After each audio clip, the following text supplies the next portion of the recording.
Le XXe siècle, il a été marqué par une saga absolument monumentale, celle de la lutte anticoloniale en Afrique. C'est une histoire complexe, c'est certain, mais surtout incroyablement puissante.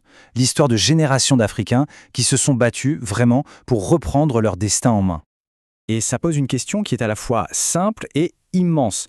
Comment un continent entier qui est sous domination étrangère, comment fait-il pour se réapproprier son propre avenir? C'est tout ce processus qu'on va essayer de décortiquer. Et la réponse, évidemment, elle n'est pas simple du tout. Faut bien se dire que l'indépendance, ça ne s'est pas fait en un jour. Non, ni d'une seule manière. C'était un combat total, mené en même temps sur plusieurs fronts. Le front des idées, celui de la politique et, oui, parfois, celui des armes. Ok, alors pour comprendre cette lutte, il faut d'abord remonter à la source. Qu'est-ce qui a bien pu rendre ce combat non seulement possible, mais absolument nécessaire? D'où venait toute cette colère? Quelles en étaient les racines profondes?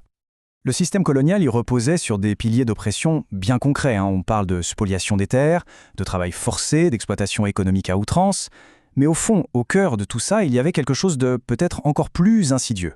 Une véritable dépersonnalisation culturelle et carrément la négation de l'humanité même des peuples colonisés. Et c'est précisément pour ça que cette lutte allait bien au-delà de la simple politique. C'était vraiment une quête fondamentale, une quête de dignité, de liberté et de reconnaissance des droits de l'homme. Bon, la colère est là. La quête de dignité aussi, on est d'accord. Mais comment on transforme tout ça en un mouvement organisé, en une force puissante? Eh bien, c'est là qu'intervient ce qu'on appelle le réveil des consciences. Et ce qui va vraiment agir comme un détonateur, ce sont les 2 guerres mondiales. Pensez-y, des centaines de milliers de soldats africains sont mobilisés. Ils voient de leurs propres yeux des événements comme la chute de Singapour en 1942, et là, tout d'un coup, l'image d'une Europe toute puissante, invincible, se fissurent complètement. Le mythe s'effondre, littéralement. Attention, ce réveil, il ne sort pas de nulle part. Les jalons ont été posés depuis un bon moment déjà.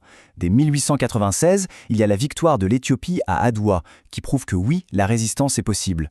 Ensuite, en 1941, la Charte de l'Atlantique vient donner un argument moral et même juridique pour l'autodétermination. Mais le vrai point de bascule, c'est le Congrès panafricain de Manchester en 1945. Là, le mot est lâché, le mot indépendance, clairement et sans détour. On arrive donc au cœur de notre sujet, cette fameuse lutte sur 3 fronts simultanés. Alors, concrètement, comment est-ce que ça s'est joué sur le terrain des idées, sur celui de la politique, et enfin sur le front armé? Commençons par le front intellectuel. Et c'est peut-être le plus fondamental, parce qu'avant toute chose, il fallait déconstruire le discours colonial. Des revues comme Présence africaine ou la Revue du Monde Noir deviennent de véritables carrefours intellectuels. Des congrès sont organisés pour unir les voix. Et des savants, comme l'immense Cheikh Anta Diop, se lancent dans cette tâche colossale de réécrire l'histoire de l'Afrique pour lui redonner toute sa profondeur et sa fierté. Au cœur de ce combat des idées, il y a un concept absolument clé, la négritude. Mais attention, ce n'est pas juste un mouvement poétique, loin de là. C'était pensé comme une arme contre le colonialisme et le racisme. Un moyen de transformer la fierté culturelle retrouvée en une véritable force politique. Ensuite, on a le front politique. Et là, on découvre un écosystème hyper organisé. Souvent, tout part des mouvements étudiants, comme la FANF, qui sont de vrais laboratoires intellectuels pour l'Afrique postcoloniale. De là naissent des partis supranationaux, comme le RDA, qui essaient d'organiser la lutte à travers les territoires.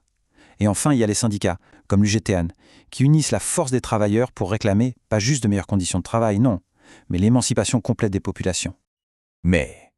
Et quand la politique ne suffit plus? Quand la porte du dialogue est fermée? En 1958, à la conférence d'Accra, la réponse est sans ambiguïté. Il faut apporter un soutien total à tous ceux qui sont contraints de répondre par la violence pour obtenir leur indépendance nationale. La lutte armée est alors vue non pas comme un choix, mais comme une nécessité. Une réponse légitime à la violence du système colonial. Et ce 3e front, le front armé, ça a été une réalité brutale dans de très nombreux territoires.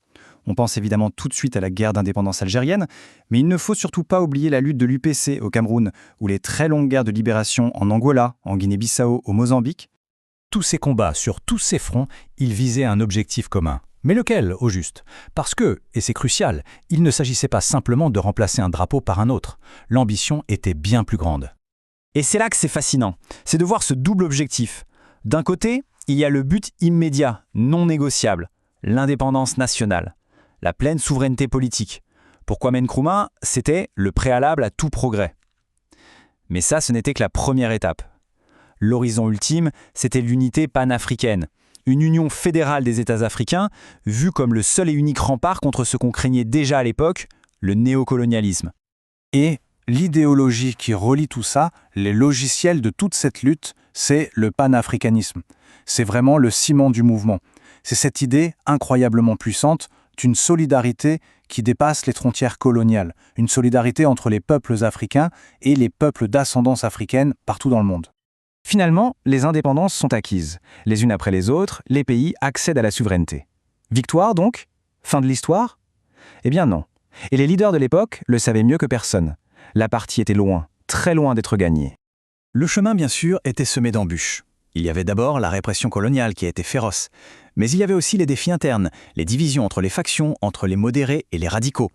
Et puis, il y avait cette grande crainte de la balkanisation, c'est-à-dire la peur de voir le continent divisé en une multitude de petits États fragiles pour mieux pouvoir les affaiblir et continuer à les dominer. Et tout ça nous amène à un concept absolument crucial. C'était la hantise, vraiment des pères de l'indépendance, le néocolonialisme.